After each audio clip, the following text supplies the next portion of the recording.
हाँ देखिए,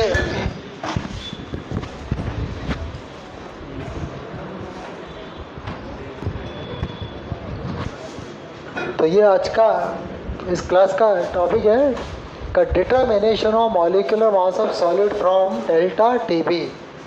और delta TB means elevation in boiling point.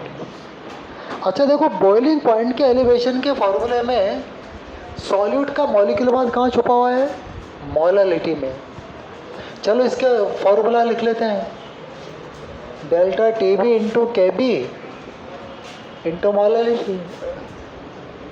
अब सॉल्यूट का molecular mass hidden in the molality. चलो मोलालिटी के फॉर्मूले को ओपन कर लेते हैं, K B into what is the meaning of molality? तो सॉल्यूट के मोल ऊपर और सॉल्वेंट का वेट किलोग्राम में नीचे। अच्छा, हमको मोल नहीं चाहिए सॉल्यूट का, मॉलिक्यूलर मास चाहिए। तो मोल क्या होता है? Mass upon molecular mass. तो देखिए ये weight of solute, small letter सारे सॉल्यूट के लिए होंगे और कैपिटल लेटर सॉल्वेंट के लिए होंगे।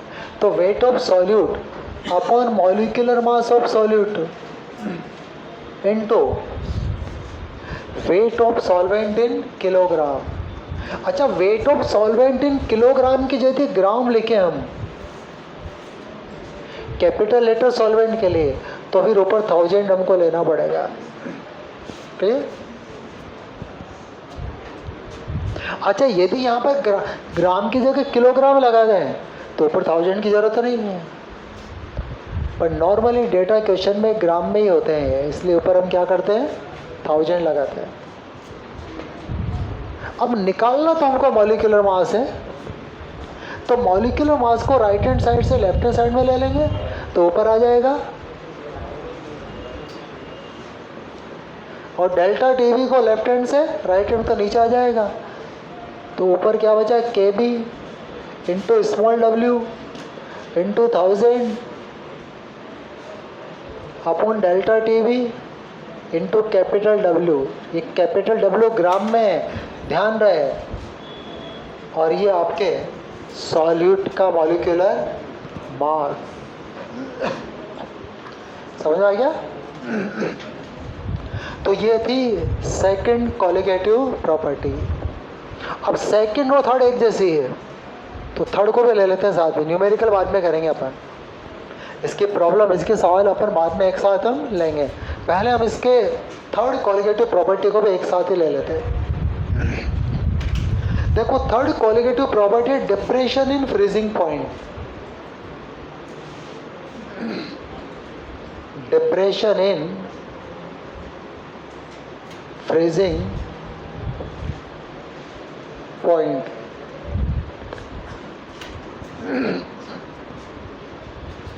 Depression in freezing point. अच्छा, डिप्रेशन का मतलब क्या होता है? कम होना, डिक्रीज होना। ये जो डिप्रेशन वर्ड का मतलब होता है डिक्रीज, डिक्रीमेंट।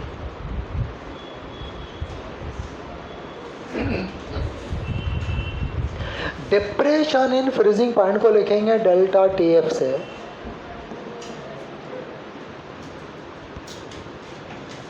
देखो, प्योर वाटर का फ्रीजिंग पॉइंट होता है 0 डिग्री सेल्सियस। यदि उसमें थोड़ा सॉल्ट डिजोल्व कर दें तो फ्रीजिंग पॉइंट 0 डिग्री से कम हो जाएगा।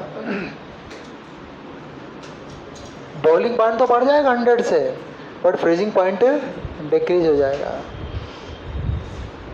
तो decrement in the freezing point when non volatile solute dissolve in solvent. जब सॉल्वेंट में नॉन वॉलेटाइल सॉल्यूट को डिसॉल्व किया जाता है तो फ्रीजिंग पॉइंट में कमी होती है। इसी कमी का नाम क्या है? Depression in freezing point. बात समझ में आ गया? यानी कि freezing point of the solution is smaller than freezing point of pure solvent. या when non volatile solute dissolve in solvent, freezing point depress, freezing point decrease. एक ही बात है। कैसे लिख दीजिए इसको? ये होगा आपका डिप्रेशन इन फ्रीजिंग पॉइंट। चलो दोनों तरह से लिखते हैं। चलो देखिए, तो व्हेन, ठीक है, when non volatile solute dissolve in solvent, freezing point decrease,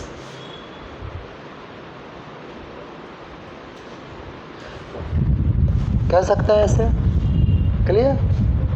अच्छा, इसको सेकंड लैंग्वेज और क्या देंगे, वो भी कह सकते हैं का freezing point of solution is smaller than freezing point of pure solvent. इसको यूँ भी कह सकते हैं, दोनों का मतलब एक ही होता है, दोनों का मीनिंग एक जैसा ही है।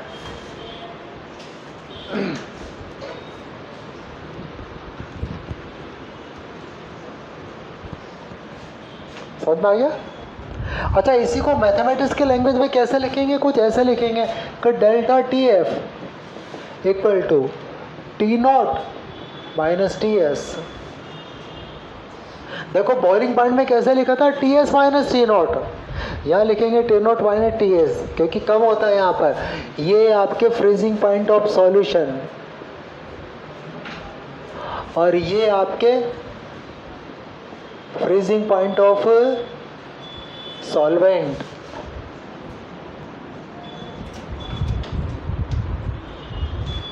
अच्छा, फ्रीजिंग पॉइंट और मेल्टिंग पॉइंट क्या अलग अलग चीज है क्या, बताओ। सेम ये दोनों। आइस का मेल्टिंग पॉइंट क्या है, 0 डिग्री, और वाटर का फ्रीजिंग पॉइंट भी 0 डिग्री। तो ये जो डिक्रीमेंट हो रहा है ना, केवल फ्रीजिंग पॉइंट में नहीं हो रहा, मेल्टिंग पॉइंट में भी हो रहा है। सॉलिड स्टेट में उसको मेल्टिंग पॉइंट कह देते हैं और लिक्विड स्टेट में हम फ्रीजिंग पॉइंट कह देते हैं। अब देखते हैं कि जब सॉल्वेंट में नॉन वॉलेटाइल सॉल्यूट डिसॉल्व करते हैं तो फ्रीजिंग पॉइंट में कमी क्यों होती है। What is the cause of depression in freezing point. अभी थोड़ा बॉइलिंग पॉइंट की कंपेयर में समझने में थोड़ा मुश्किल है, अब इसको ढंग से समझना है, क्योंकि इसका जो थ्योरेटिकल क्वेश्चन होता है ना एग्जाम में, वो गलत जाता है फ्रीजिंग पॉइंट का। बॉइलिंग पॉइंट में नहीं होते मिस्टेक, वो आसानी से, वो इजीली अंडरस्टूडेबल है। इसको समझने में थोड़ी मुश्किल होती है, कई सारी चीज़ें समझनी पड़ती है इसमें। सबसे पहले तो फ्रीजिंग पॉइंट की डेफिनेशन ही देखिए, इसी को देखते हैं हम। चलो पहले फ्रीजिंग पॉइंट को समझते हैं, what is the freezing point और मेल्टिंग पॉइंट, दोनों की डेफिनेशन एक ही जैसी है। एफपी और एमपी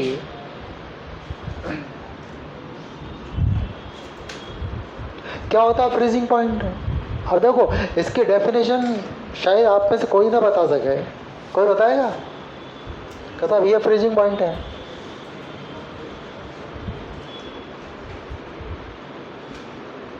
बताओ, कोई बताएगा नहीं। चलो देखिए, देखो फ्रीजिंग पॉइंट को डिफाइन करने के पहले एक एग्जाम्पल लेते हैं। एक क्लोज कंटेनर में हमने कुछ आइस के टुकड़े, बर्फ के टुकड़े लिए, पीस ऑफ आइस, और टेम्परेचर रखा 0 डिग्री। 0 डिग्री की आइस ली हमने, होती 0 डिग्री की आइस, 0 डिग्री से कम की भी होती है, 0 डिग्री की भी होती है। अच्छा, दूसरे कंटेनर में हमने लिया 0 डिग्री का वाटर,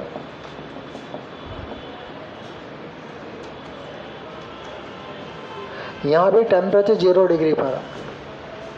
इसमें H2O सॉलिड स्टेट में है, यहाँ पर H2O लिक्विड स्टेट में है। टेम्परेचर दोनों में 0 डिग्री है। अच्छा, इसमें भी प्रेशर गेज लगा हुआ है जो इसके वेपर प्रेशर को नाप रहा है, यानी कि PH2O को नाप रहा है, लेकिन H2O कैसा है, सॉलिड, 0 डिग्री की आइस है। अच्छा, उसमें भी देखिए वेपर प्रेशर गेज लगा हुआ है, उसमें भी प्रेशर गेज लगा हुआ है, ध्यान दीजिए, यहाँ पे प्रेशर गेज है और इसका भी वेपर प्रेशर का मेजरमेंट किया जा रहा है। और ये वेपर प्रेशर है PH2O लिक्विड। अगला सवाल आपके लिए है, क्या दोनों के वेपर प्रेशर सेम होंगे या अलग अलग होंगे?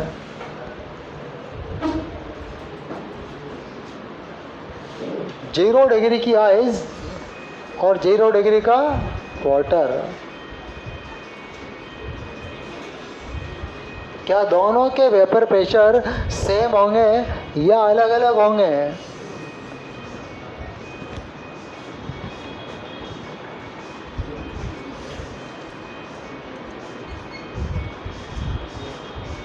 अलग अलग।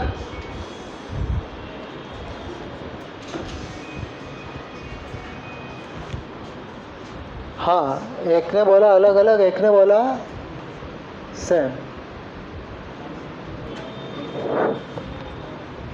देखो, जब मैं वेपर प्रेशर पढ़ा रहा था आपको फर्स्ट टाइम लिक्विड सॉल्यूशन के पहले वेपर प्रेशर, तो वेपर प्रेशर के बारे में हमने क्या समझा था कि वेपर प्रेशर दो चीज़ें अफेक्टेड होता है, एक तो टेम्परेचर और एक नेचर ऑफ लिक्विड, यानी कि लिक्विड का बॉइलिंग पॉइंट, और कोई तीसरी चीज़ वेपर प्रेशर को अफेक्टेड नहीं करती। क्यों नहीं करती? क्योंकि वेपर प्रेशर इक्विलिब्रियम कांस्टेंट है, और इक्विलिब्रियम कांस्टेंट दो ही चीज़ें अफेक्टेड होता है, एक तो टेम्परेचर से और एक नेचर ऑफ रिएक्टेंट और प्रोडक्ट से। तो यहाँ पर नेचर ऑफ रिएक्टेंट सेम है, यहाँ भी वाटर है, यहाँ भी वाटर है। अच्छा, टेम्परेचर भी सेम है, 0 डिग्री 0 डिग्री, दोनों का वेपर प्रेशर भी सेम होगा। यानी कि देखिए, जो वेपर प्रेशर सॉलिड स्टेट में है वाटर का, वही वेपर प्रेशर आपके किस में होगा? लिक्विड स्टेट में वाटर का होगा, लेकिन टेम्परेचर क्या रहेगा? 0 डिग्री सेल्सियस पर। इसीलिए 0 डिग्री आइस का तो मेल्टिंग पॉइंट है और वाटर का फ्रीजिंग पॉइंट है, और यही फ्रीजिंग पॉइंट और मेल्टिंग पॉइंट की डेफिनेशन है। समझ में आई बात? आखिर 0 डिग्री पर खास बात क्या हो रही है कि एक ही सब्सटेंस की सॉलिड और लिक्विड स्टेट के वेपर प्रेशर सेम हो रहा है। अच्छा, बॉइलिंग पॉइंट पे क्या खास बात हो रही है? कल लिक्विड का वेपर प्रेशर एटमॉस्फेरिक प्रेशर के बराबर हो रहा है, लेकिन मेल्टिंग पॉइंट में क्या हो रहा है? सब्सटेंस के लिक्विड और सॉलिड स्टेट के वेपर प्रेशर इक्वल हो जाता है। अब टेम्परेचर, ये जो टेम्परेचर 0 डिग्री है, ये लिक्विड स्टेट के लिए तो कहलाएगा फ्रीजिंग पॉइंट, और ये आपके सॉलिड स्टेट के लिए कहलाएगा मेल्टिंग पॉइंट। यदि सॉलिड स्टेट में हीट ऑफ फ्यूजन दे देंगे तो मेल्ट हो जाएगा, और लिक्विड स्टेट में से हीट ऑफ फ्यूजन बाहर निकाल लेंगे तो सॉलिडिफाइड हो जाएगा, लेकिन टेम्परेचर एक ही रहेगा, 0 डिग्री। अब डेफिनेशन क्या होगी कि temperature at which vapour pressure of substance becomes equal at liquid and solid state both। समझ में आएगी बात? उस टेम्परेचर को क्या कहेंगे हम? Freezing point. Freezing point of liquid state and melting point of solid state. बात समझ में आया? ये फ्रीजिंग पॉइंट की डेफिनेशन है। क्लियर हो गया? चले लिखिए definition of the freezing point. चलो लिखिए, फ्रीजिंग पॉइंट है, ऑलरेडी हेडिंग तो डाल रखा है, पर डेफिनेशन लिख लीजिए। हाँ, लिखो temperature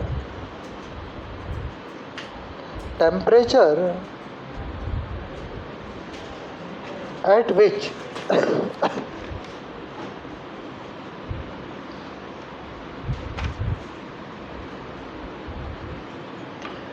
vapour pressure of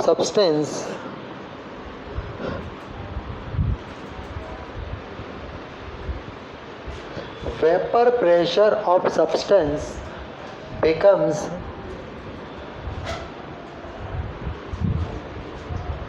same in liquid and solid state both. In liquid and solid state both is known as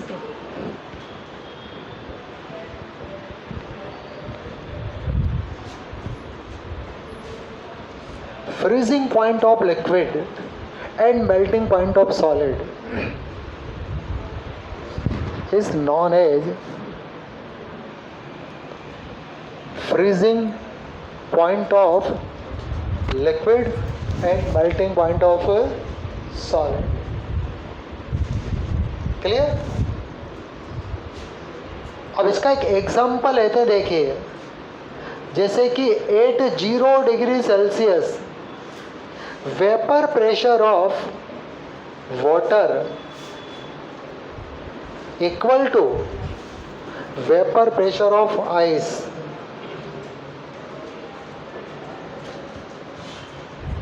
zero degree पर जो वेपर प्रेशर वाटर का होगा वो क्या होगा?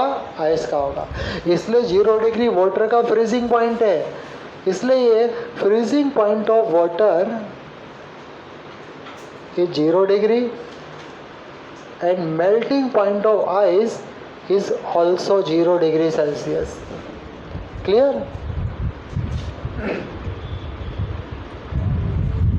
Any doubt? क्लियर हो गया? अरे समझ में आ गया ना? अब नेक्स्ट देखिए, अब कॉम्प्लिकेशन कहां पर है. अब देखते हैं फ्रीजिंग पॉइंट ऑफ सॉल्यूशन.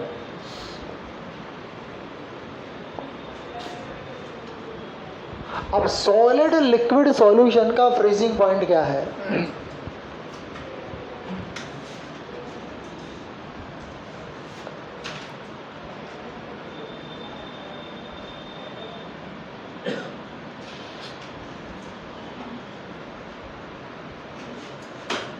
और समझ में आ गई? अब फ्रीजिंग पॉइंट ऑफ सॉल्यूशन. अब सॉल्यूशन के फ्रीजिंग पॉइंट का जिक्र करते हैं. What is the freezing point of the solution? Clear? अच्छा, सॉल्यूशन कब बनेगा? जब वाटर में कुछ सॉल्ट हम डिसॉल्व कर देंगे. हमने क्या किया, अब इस वाटर के अंदर कुछ सॉल्ट डिसॉल्व कर दिया हमने, तो क्या बन गया ये? सॉल्यूशन. अब फ्रीजिंग पॉइंट की डेफिनेशन चेंज हो गई. अच्छा, सॉल्ट को क्या आइस में डिसॉल्व कर सकते हो क्या आप? क्या सॉलिड बर्फ में नमक घुल जाएगा क्या? घुलेगा तो उसी में, सॉल्यूशन तो इसी में बनेगा हो. तो देखिए, सॉल्यूशन का जो फ्रीजिंग पॉइंट है वो टेम्परेचर है जिसमें सॉल्यूशन का वेपर प्रेशर इसी वाटर की जो सॉलिड स्टेट आइस है उस आइस के वेपर प्रेशर के बराबर हो जाए. यानी कि vapour pressure of solution is the temperature at which, ठीक है ना, आपके freezing point of the solution is the temperature at which vapour pressure of solution becomes equal to vapour pressure of pure solvent in their solid state. किसी solution का vapour pressure solid state में pure solvent के vapour pressure के बराबर हो जाए, उस temperature को हम कहेंगे सॉल्यूशन का फ्रीजिंग पॉइंट. देखो, डेफिनेशन थोड़ी सी कॉम्प्लिकेटेड है, समझना पड़ेगी, लेकिन आपको कोई उपाय नहीं समझने के अलावा. सॉल्यूशन का फ्रीजिंग पॉइंट क्या होगा? वो टेम्परेचर जिस पर सॉल्यूशन का वेपर प्रेशर प्योर सॉल्वेंट की सॉलिड स्टेट के वेपर प्रेशर के बराबर हो जाए, वो होगा सॉल्यूशन का फ्रीजिंग पॉइंट. कि सॉल्यूशन का वेपर प्रेशर किसके बराबर हो?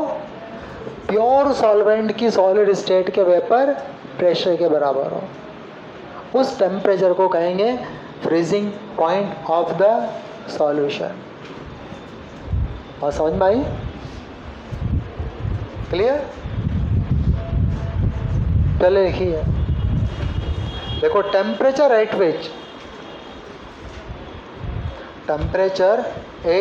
विच vapour pressure of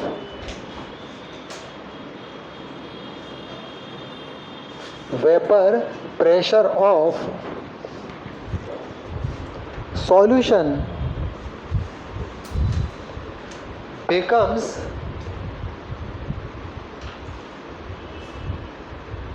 equal to vapor pressure of pure solvent.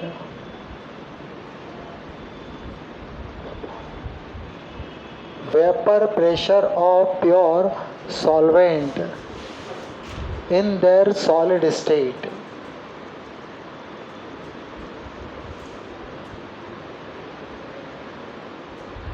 Is known as freezing point of solution.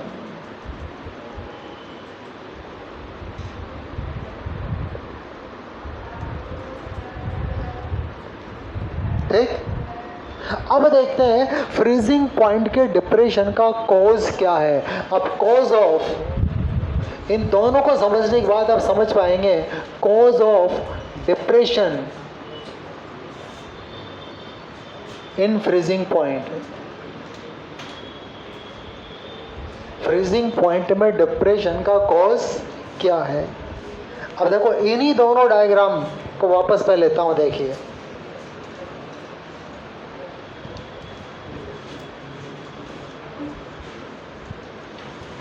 ध्यान दीजिए भैया. देखो 0 डिग्री पर दोनों के वेपर प्रेशर सेम है. ये भी 0 डिग्री, वह भी 0 डिग्री. इसलिए 0 डिग्री प्योर वाटर का फ्रीजिंग पॉइंट, आइस का मेल्टिंग पॉइंट है.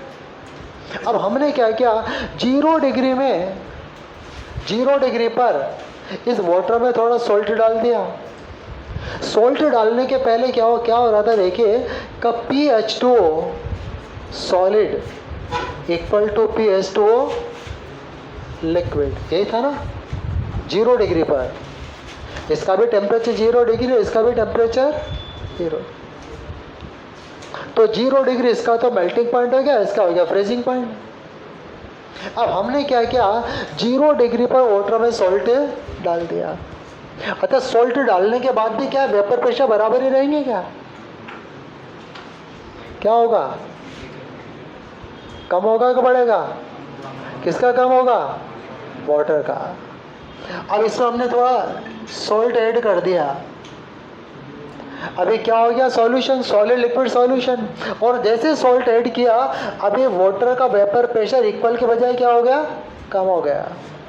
क्यों कम हो गया, due to lowering in the vapour pressure. अब यदि ये कम हो गया, क्या अब भी 0 डिग्री फ्रीजिंग पॉइंट कहलाएगा क्या, नहीं कहलाएगा. अब ये 0 डिग्री फ्रीजिंग पॉइंट नहीं रहा.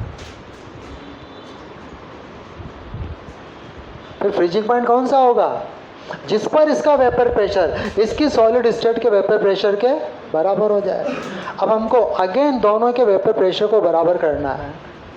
कैसे कर सकते हैं बराबर, अभी तो नमक डालते हैं, 0 डिग्री के पानी का वेपर प्रेशर घट गया, बट करना बराबर है. अब फ्रीजिंग पॉइंट तक लाने के लिए कैसे बराबर करेंगे, 2 तरीके हैं बराबर करने के. एक, सॉल्यूशन का टेम्परेचर बढ़ा दो, तो बढ़ाएंगे तो वेपर प्रेशर बढ़ेगा. मान लीजिए ये 0 के बजाय 1 डिग्री पर वापस इसका वेपर प्रेशर इसके वेपर प्रेशर के बराबर हो गया. टेम्परेचर बढ़ाया हमने, बराबर तो हो गया दोनों का. तो क्या 1 डिग्री पर सॉल्यूशन जम जाएगा क्या है, बताओ. अरे किसी को गर्म करने पर जमेगा क्या, वो तो पहले लिक्विड था 0 डिग्री पर, आपने टेम्परेचर और बढ़ा दिया 1 डिग्री तक, क्या जमेगा क्या, नहीं जमेगा.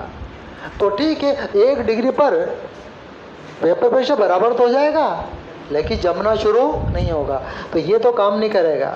अब इसको तो रखना 0 डिग्री है. अब दूसरा तरीका है, इसके टेम्परेचर को घटा दो, इसके टेम्परेचर को हटा दो, तो वेपर प्रेशर घट कर किसके बराबर कर दो.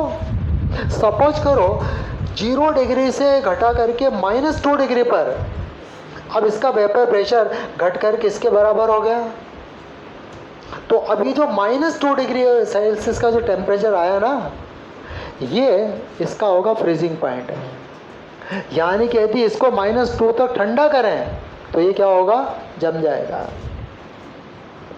अब 0 डिग्री पर जमेगा नहीं है। इसका नया जो फ्रीजिंग पॉइंट निकल के आया क्या है? -2 डिग्री। -2 डिग्री पर इसका और इसका वेपर प्रेशर होगा बराबर। तो कॉज ऑफ डिप्रेशन क्या निकल के आया? कि जैसे हमने क्या नाम से सॉल्ट ऐड किया सॉल्यूशन में, सॉल्वेंट का वेपर प्रेशर घट गया। तो वेपर प्रेशर को बराबर करने के लिए सॉलिड स्टेट में भी टेम्परेचर को हमको घटाना पड़ेगा। और जिस डिक्रीज टेम्परेचर के ऊपर प्योर सॉल्वेंट की सॉलिड स्टेट का वेपर प्रेशर इसके वेपर प्रेशर के बराबर हो जाएगा, वो जो नया डिक्रीज टेम्परेचर होगा वही सॉल्यूशन का होगा फ्रीजिंग पॉइंट। क्योंकि डेफिनेशन यही तो लिखी है अपन ने सॉल्यूशन के फ्रीजिंग पॉइंट के, temperature at which vapour pressure of the solution becomes equal to vapour pressure of the solvent in their solid state. तो 0 डिग्री पर ही सॉलिड था, -2 पर भी सॉलिड ही होगा। बताओ, ये कॉज ऑफ डिप्रेशन है। समझ में आ गई बात? चलो लिखिए, देखो, when non volatile solute dissolve in solvent, when non-volatile solute dissolve in solvent, vapor pressure decrease,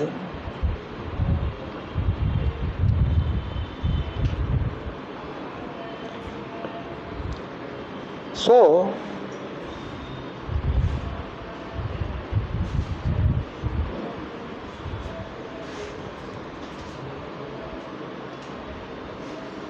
we have to needed the decrease, we have to needed to decrease the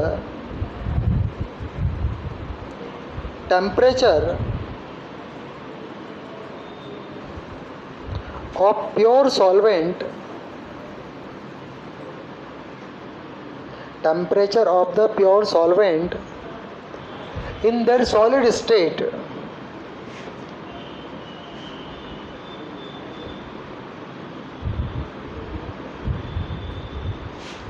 to equalize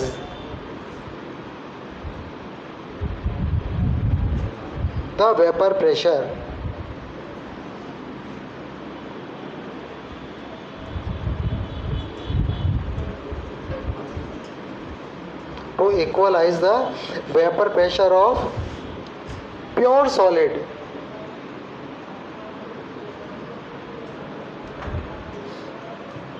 बात clear हो गई? तो ये आपके cause of depression. अब यहाँ पे एक बड़ा इंपॉर्टेंट ग्राफ है। अब इसका ग्राफ पहले वाले ग्राफ से भी थोड़ा सा हट करके देखिए। अब एक इसी तरह का ग्राफ यहाँ पर देखते हैं, graph between vapour pressure and temperature.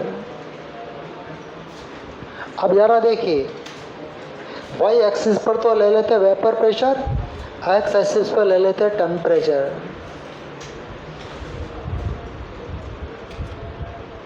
अब इसमें 3 ग्राफ है।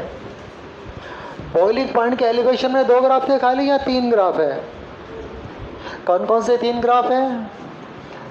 एक तो vapour pressure of the pure solvent in liquid state, vapour pressure of solution in liquid state, और vapour pressure of solvent in solid state.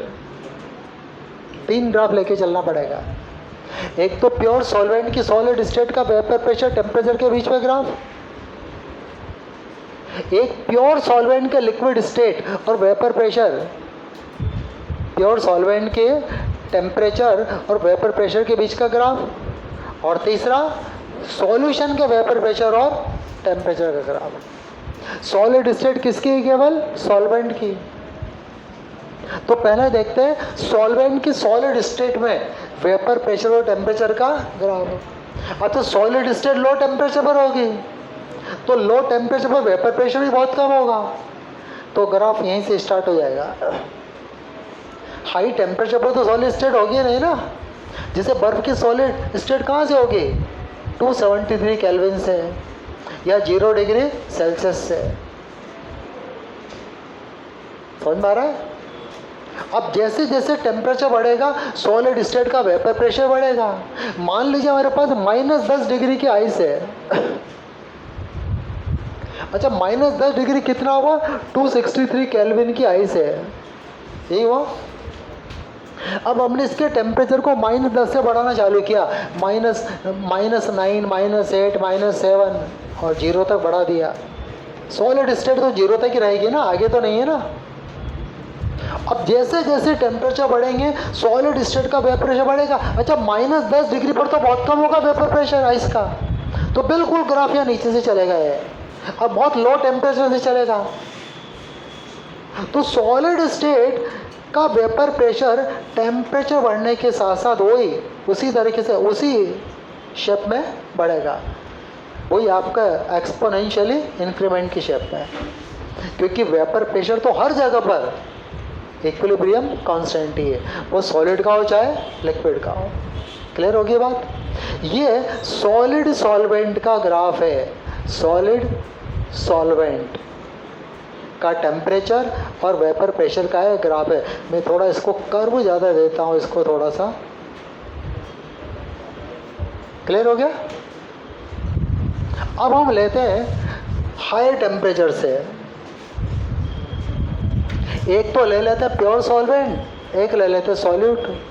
अच्छा, प्योर सॉल्वेंट का vapour pressure होगा ज़्यादा, ये सॉल्वेंट, और सॉल्यूशन का वेपर प्रेशर होगा कम। बताओ, बात क्लियर हो रही है? अब दोनों को जमाना है ठंडा करके, तो टेम्परेचर घटाना पड़ेगा, दोनों लिक्विड स्टेट में है। अब जैसे जैसे टेम्परेचर घटाएंगे वैसे वैसे इनका वेपर प्रेशर भी घटेगा और एक्सपोनेंशियली डिके होगा। पहले सॉल्यूशन का देखिए, सॉल्वेंट का, ये सॉल्यूशन का वेपर प्रेशर घटते घटते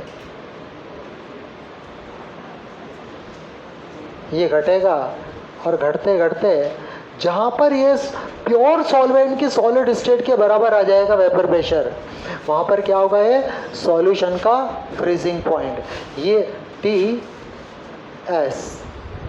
क्लियर? अच्छा, प्योर सॉल्वेंट टेम्परेचर घटाया, वेपर प्रेशर घटा, और घटते घटते जहाँ पर ये सॉलिड के बराबर हो जाएगा, वो जो टेम्परेचर होगा वो होगा फ्रीजिंग पॉइंट ऑफ सॉल्वेंट। तो जरा देखिए, सॉल्वेंट का फ्रीजिंग पॉइंट ज़्यादा है, सॉल्यूशन का कम है, और दोनों के बीच का जो डिफरेंस है, ये डिफरेंस होगा डेल्टा TF। तो 3 ग्राफ हैं, एक तो प्योर सॉल्वेंट की सॉलिड स्टेट का ग्राफ, एक प्योर सॉल्वेंट के लिक्विड स्टेट का ग्राफ, और एक सॉल्यूशन के लिक्विड स्टेट का ग्राफ। चलो उतारें।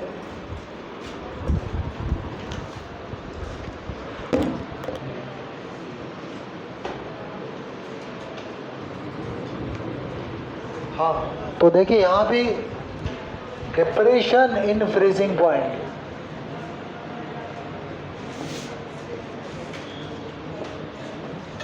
प्रोपोर्शनल टू मोलैलिटी, मोलैलिटी यानी कि delta TF proportional to small m, delta TF equal to KF into small m। अब यहाँ पर KF एक कांस्टेंट है वैसे तो, लेकिन इसका नाम है, इसको कहते हैं मोलर डिप्रेशन कांस्टेंट, और इसका दूसरा नाम है क्रायोस्कोपिक कांस्टेंट, क्रायोस्कोपिक कांस्टेंट। अब ये KF की डेफिनेशन देखिए, डेफिनेशन ऑफ KF, अब यहाँ पे इफ मोलैलिटी इक्वल टू 1 मोल पर केजी, मोलैलिटी कितनी अज्यूम कर ले? 1 मोल पर केजी अज्यूम कर ले। तो उस केस में क्या हो जाएगा? K F becomes equal to delta T F. Delta T F होगा नहीं? अच्छा, मोलैलिटी 1 कब होगी? जब 1000 ग्राम या 1 केजी सॉल्वेंट में 1 मोल सॉल्यूट डिसॉल्व करेंगे। तो 1 केजी सॉल्वेंट में 1 मोल सॉल्यूट डिसॉल्व करने पर जो फ्रीजिंग पॉइंट का डिप्रेशन हो रहा है उसे कहेंगे मोलर डिप्रेशन कांस्टेंट। समझ में आ गई बात? ये डेफिनेशन हो गई। हम इसको लिख सकते हैं कि when 1 mole solute dissolve in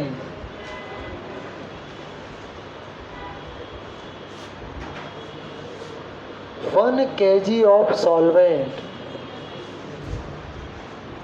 1 mole, बातें ना करें, solute dissolve in 1 kg of solvent, the depression in freezing point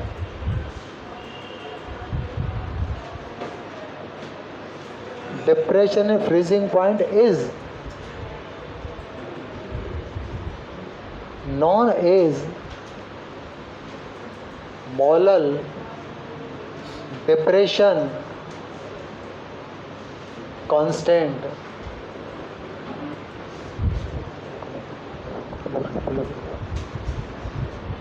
समझ में आ गई बात? अरे वही डेफिनेशन है जो केबी का था, सेम डेफिनेशन है, कोई अलग नहीं है कुछ भी। बस अलग इसकी थ्योरी थी, वो ख़त्म हो चुकी है। और वो थ्योरी को 2-3 बार अच्छी तरह से समझ के पढ़ लेना, ग्राफ वगैरह को अच्छी तरह समझ लेना इसको। समझ में आ गई बात?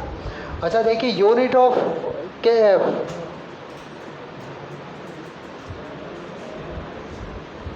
अब के एफ की जो यूनिट है ना, यूनिट, अब वो यूनिट भी इसी तरह आएगी। देखो, K F equal to delta T F upon molality, तो यूनिट क्या हो जाएगी? केल्विन मोल पर केजी। अब क्योंकि ये 2 टेम्परेचर का डिफरेंस है, ये केल्विन और सेंटीग्रेड में इक्वल ही होगा, तो हम लिख सकते हैं डिग्री सेल्सियस इंटू केजी पर मोल।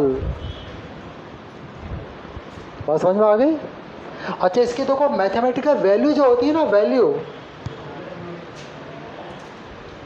ऑफ के एफ, तो यहाँ के एफ की वैल्यू होती है, देखिए, R T square capital M upon 1000 और एंथैल्पी ऑफ फ्यूज़न।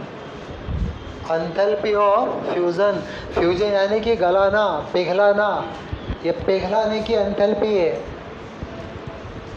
अब यहाँ पर आर तो गैस कांस्टेंट है, टी क्या है? Freezing point of solvent, M molecular mass of solvent. और इसे जरा देखिए, इसे कहेंगे enthalpy of fusion. Enthalpy of fusion. अच्छा, किसका फ्यूजन? प्योर सॉल्वेंट की सॉलिड स्टेट का फ्यूजन। अच्छा, तीनों प्रॉपर्टी सॉल्वेंट के लिए है, तो के एफ भी सॉल्वेंट की कैरेक्टरिस्टिक प्रॉपर्टी है। तो के एफ इज द कैरेक्टरिस्टिक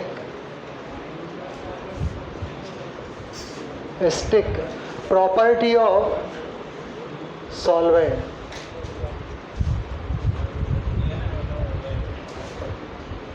मतलब ये सॉल्यूशन की प्रॉपर्टी नहीं है, सॉल्यूट की नहीं है, प्रॉपर्टी किसकी है? ये सॉल्वेंट की। बंद हो गया? अरे नहीं, वो तो स्पेस की प्रॉब्लम है यार, इसमें क्या है कि भर गया बोल रहा है।